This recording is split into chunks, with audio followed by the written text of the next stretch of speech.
ದಾವಣಗೆರೆ ಜಿಲ್ಲೆಯ ಜಗಳೂರು ತಾಲೂಕಿನ ರೈತರ ಕೃಷಿ ಪಂಪ್ ಸೆಟ್ಗಳಿಗೆ ಸಮರ್ಪಕವಾಗಿ ವಿದ್ಯುತ್ ಪೂರೈಕೆ ಮಾಡುವಲ್ಲಿ ತಾಲೂಕು ಆಡಳಿತ ಸಂಪೂರ್ಣವಾಗಿ ವಿಫಲವಾಗಿದೆ ಎಂದು ಬಿಜೆಪಿ ಮಂಡಲದ ಪ್ರಧಾನ ಕಾರ್ಯದರ್ಶಿ ಧರ್ಮಾನಾಯ್ಕ್ ಆರೋಪಿಸಿದರು.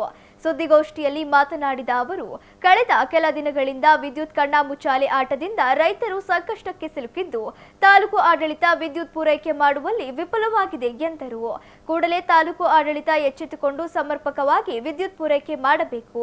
ಒಂದು ವೇಳೆ ಇದೇ ಪರಿಸ್ಥಿತಿ ಮುಂದುವರೆದರೆ ಮುಂದಿನ ದಿನಗಳಲ್ಲಿ ಉಗ್ರ ಹೋರಾಟ ಮಾಡಲಾಗುವುದು ಎಂದು ಎಚ್ಚರಿಕೆ ನೀಡಿದರು. ಈ ವೇಳೆ ಬಿಜೆಪಿ ಮಂಡಲದ ಲ್ಯಾಬ್ ಶಿವು, ಮಾರುತಿ ತಮಲೇಹಳ್ಳಿ, ಜಿಲ್ಲಾ ಯುವ ಮೋರ್ಚಾ ಕಾರ್ಯದರ್ಶಿ ಯೋಗಾನಂದ್, ಯುವ ಮುಖಂಡ ರಘು ಸೇರಿದಂತೆ ಮತ್ತಿತರರಿದ್ದರು. ಅದೆಲ್ಲ ಮಾಮೂಲಿ. ಆದರೆ ರೈತರು ನೋವನ್ನು ಆಲಿಸ್ತಕ್ಕಂಥ ಅಧಿಕಾರಿಗಳು, ಸ್ಥಳೀಯವಾಗಿರ್ತಕ್ಕಂಥ ಶಾಸಕರು, ರೈತರು ಎಲ್ಲಿವರೆಗೂ ಬಂದಿದ್ದಾರೆ ಅಂದರೆ ಕರೆಂಟು ಕೊಡಿ ಇಲ್ಲ ವಿಷ ಕೊಡಿ. ಸೊ ಇದು ಮಾತು ನಾವು ಸ್ವಾಭಾವಿಕವಾಗಿ ಇದನ್ನು ನಾವು ಈಸಿಯಾಗಿ ತಗೊಳ್ಳಂಗಿಲ್ಲ. ಯಾಕಂತ ಹೇಳಿದ್ರೆ ನಾಳೆ ಯಾರೋ ರೈತರು ಸತ್ತರೆ ಅದಕ್ಕೆ ಹೊಣೆ ಯಾರು? ಇದರ ಕಾರಣಕರ್ತರು ಯಾರು?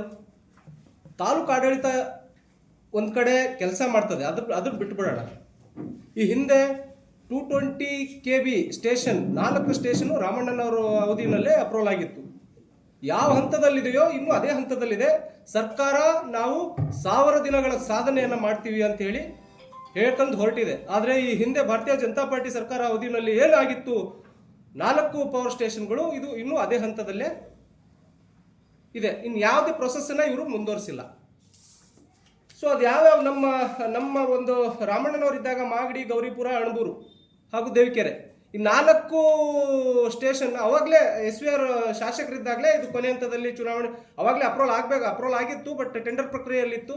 ಶಾಸಕರು ಚುನಾವಣೆಗಳು ಬಂದು ನೀತಿ ಸಮಿತಿ ಜಾರಿ ಆಯಿತು, ಶಾಸಕರು ಸೋತರು, ಆಯಿತು. ಗೆದ್ದಿರ್ತಕ್ಕಂಥ ಶಾಸಕರಾದರೂ ಆ ಕೆಲಸ ಮಾಡಬೇಕಲ್ಲ, ರೈತರ ಪರವಾಗಿ ಹೇಳ್ಬೇಕಲ್ಲ. ಮಾತೆತ್ತಿದ್ರೆ ನಾವು ರೈತರ ಮಕ್ಕಳು ಅಂತ ಹೇಳಿ ಹೇಳ್ತಾರೆ. ರೈತರಿಗೆ ಈ ಥರ ಅನ್ಯಾಯಗಳು ಆದಾಗ ಅಟ್ಲೀಸ್ಟ್ ಶಾಸಕರು ಇದ್ರ ಬಗ್ಗೆ ಚಕಾರ ಇದ್ದೇ ಇದ್ದರೆ ಇದು ಯಾವ ರೀತಿ ರೈತರಿಗೆ ಪರಿಹಾರ ಸಿಗುತ್ತೆ? ಇವತ್ತು ರೈತರು ಕರೆಂಟ್ ಕೊಡಿ ಇಲ್ಲ ವಿಷ ಕೊಡಿ ಅಂತ ಹೇಳಿ ಹೇಳಿದಾಗ ಈ ಮಾತನ್ನು ಯಾಕೆ ಗಂಭೀರವಾಗಿ ತೆಗೆದುಕೊಳ್ಳೋದಿಲ್ಲ? ರೈತರ ಬಗ್ಗೆ ಯಾಕೆ ಇಷ್ಟಕ್ಕೊಂದು ನೆಗ್ಲೆನ್ಸಿ ಮಾಡ್ತಾರೆ? ಖರೀದಿ ಕೇಂದ್ರಗಳಲ್ಲಿ ಅವರಿಗೆ ಸರಿಯಾದ ಬೆಂಬಲ ಬೆಲೆ ಸಿಗ್ತಾ ಇಲ್ಲ.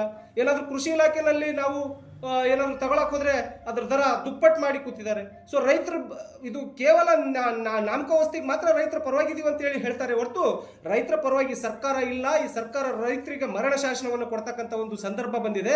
ಯಾಕಂತ ಹೇಳಿದ್ರೆ ರೈತರು ಇವತ್ತು ತನ್ನ ಬೆಳೆದಿರ್ತಕ್ಕಂಥ ಬೆಲೆಗೆ ಬೆಂಬಲ ಬೆಲೆ ಇಲ್ಲ. ಹಗಲು ರಾತ್ರಿ ನೀರು ಕಟ್ಟಬೇಕಂತ ಹೇಳಿದ್ರೆ 5 ತಾಸು ಕರೆಂಟ್ ಕೊಡ್ತಿದ್ದಾರೆ. ಆ 5 ತಾಸಿನಲ್ಲಿ 50 ಸರಿ ತೆಗೆದು ಹಾಕ್ತಿದ್ದಾರೆ. ಇಲ್ಲಿನ ತಾಲೂಕು ಆಡಳಿತ, ಇಲ್ಲಿನ ಜನಪ್ರತಿನಿಧಿಗಳು ಕಣ್ಣ ಮುಚ್ಚಲೆ ಆಟವನ್ನು ಆಡ್ತಾ ಇದ್ದಾರೆ.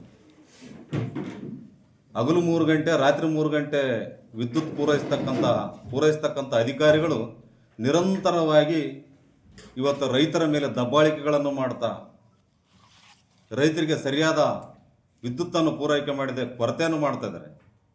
ಇವತ್ತು ಏನಾಗಿದೆ, ರೈತರು ಬಾರಿಕೋಲನ್ನು ಎಗಲಿಗೆ ಹಾಕ್ಕೊಂಡು ವ್ಯವಸಾಯ ಮಾಡ್ತಕ್ಕಂಥ ಪರಿಸ್ಥಿತಿ ಇದೆ. ಇಲ್ಲ ಅಂತಂದರೆ ಮುಂದಿನ ದಿನಗಳಲ್ಲಿ ಬಾರಿಕೋಲನ್ನುವ ಒಂದು ಶಸ್ತ್ರ ಕೈಗೆ ಬರುತ್ತೆ.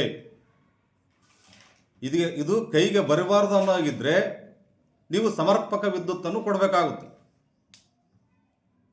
ರೈತರು ಇವತ್ತು ಈ ದೇಶದ ಬೆನ್ನೆಲುಬು, ಈ ದೇಶದ ನಾಗರಿಕರ ಅನ್ನದಾತರು. ಇವರಿಗೆ ನಾವು ಇವತ್ತು ಸಮರ್ಪಕವಾಗಿ ವಿದ್ಯುತ್ ಕೊಡ್ತಾ ಇಲ್ಲ ಅಂತಂದರೆ ಸ್ವಾಮಿ, ನಾವು ಎಷ್ಟು ಗಳಿಸಿದ್ರೂ ಕೂಡ ರೈತ ಬೆಳೆದಿರ್ತಕ್ಕಂಥ ಬೆಳೆಯನ್ನೇ ಅನ್ನವಾಗಿ ನಾವು ತಿನ್ನಬೇಕು. ನೀವು ಇವತ್ತು ಅಂದ್ಕೊಂಡಿದ್ದೀರಿ ರೈತ ಜೀತ ಅಂತಂದೇಳಿ. ರೈತನು ಜೀತ ಕಾರ್ಮಿಕನಲ್ಲ, ಅವನೇ ನಿಜವಾದ ಅನ್ನದ ಮಾಲೀಕ ಅಂತಂದು ಹೇಳಿಬಿಟ್ಟು ನಾನು ಈ ಸಂದರ್ಭದಲ್ಲಿ ಹೇಳ್ತಾ, ಮುಂದಿನ ದಿನಗಳಲ್ಲಿ ವಿದ್ಯುತ್ ಕೊರತೆ ಇಲ್ಲದಾಗೆ ಸಮರ್ಪಕವಾಗಿ ವಿದ್ಯುತ್ತನ್ನು ಪೂರೈಸಿ 1-2 ಈ ಸರ್ಕಾರದಲ್ಲಿ ಒಳ್ಳೆ ಬೆಳೆ ಮಳೆ ಇರುವಾಗ ಯೂರಿಯಾ ಗೊಬ್ಬರ ಇಲ್ಲದೆ ಒಂದಷ್ಟು ದಿನ ಕೊರತೆ ಶುರುವಾಯಿತು. ಅದಕ್ಕೂ ಹಗಲು ರಾತ್ರಿ ನಿಂತು ಕಾದು ತಗೊಂಡೋಗೋ ಪರಿಸ್ಥಿತಿ ಬಂತು. ನಮಗೆ ಈ ತಾಲೂಕಿನಲ್ಲಿ ಯಾವುದು ನದಿ ಮೂಲ ಇಲ್ಲ, ಜಲ ಮೂಲ ಇಲ್ಲ, ಯಾವುದು ಕೈಗಾರೀಕರಣ ಇಲ್ಲ, ದುಡಿಯಲಿಕ್ಕೆ ಕೂಲಿ ಇಲ್ಲ. ನಾವು ವ್ಯಾಪಾರ ಮಾಡಲಿಕ್ಕೆ, ನಮಗೆ ವ್ಯಾಪಾರ ಮಾಡೋದಕ್ಕೆ ಬೇರೆ ಮತ್ತೊಂದು ಮಾರ್ಗ ಇಲ್ಲ. ನಾವು ಜಗಳೂರು ತಾಲೂಕಿನಲ್ಲಿರ್ತಕ್ಕಂಥ ಸಾರ್ವಜನಿಕರು, ನಾಗರಿಕರು ಕೇವಲ ಕೃಷಿಯನ್ನೇ ಅವಲಂಬಿತರನ್ನಾಗಿ ಮಾಡಿಕೊಂಡಿದ್ವಿ. ಮಹನೀಯರ ಒಂದು ಶ್ರಮದಿಂದ ಇವತ್ತು ಈ ತಾಲೂಕಿಗೆ ನೀರು ಬಂದಿದೆ. ಹಿಂದೆ ಕರೆಂಟ್ ಇತ್ತು, ನೀರಿರಲಿಲ್ಲ. ಇವತ್ತು ನೀರಿದೆ, ಕರೆಂಟ್ ಇಲ್ಲ.